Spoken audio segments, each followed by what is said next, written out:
safety hazards for today. So there are 8 types of occupational safety hazards. The first hazard is the unnatural or awkward posture. The second one, the repetitive motion. And the third one is standing in the same place for a long time. The fourth one is heavy loads. The fifth one is forceful use of muscle. The sixth one is slip, trips, and falls. The seventh one is burn. And lastly, cut and laceration. Hazard number 1. Unnatural or awkward posture. Laptops often force users to position their arms and shoulders uncomfortable height to see the screen, leading to the neck strain and shoulder discomfort. Adjust the monitor to eye level and the keyboard to elbow height. Hazard number 2. Repetitive motion.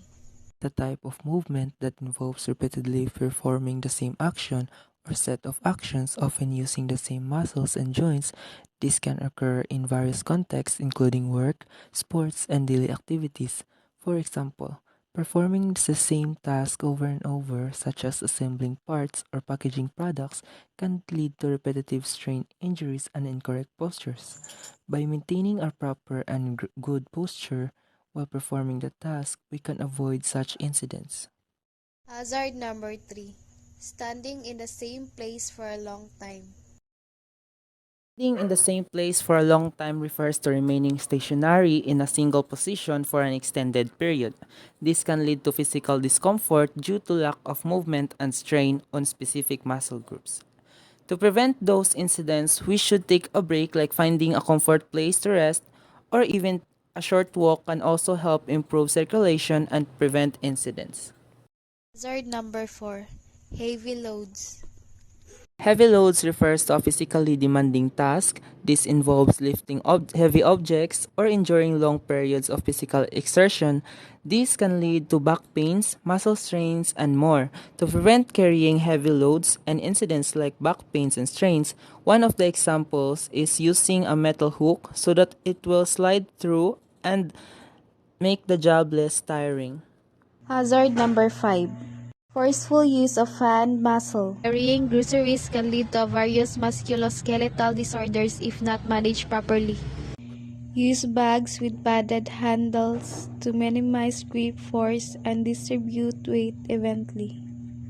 Hazard number 6. Slips, trips, and falls. Slippery floor surface due to peel sweat floors. Provide non-slip footwear for employees working in high-risk areas. Trips. The presence of the rock on the road creates a hazard.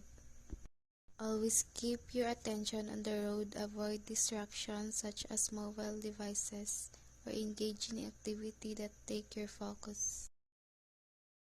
Someone fell from a chair while putting up a curtain. Ensure that the work area is clear and that the chair or stool used has non-slip surface. Hazard number 7. Burns. Touch the frying pan without wearing kitchen gloves, so I got burned. You should really use gloves so you don't get burned, and you need to be aware of what are you doing. And lastly, hazard number 8. Cuts and laceration. I cut the onion and I didn't handle the knife properly, so my hand got cut a little bit. So you really have to hold the knife carefully and you need to handle it properly to avoid accident.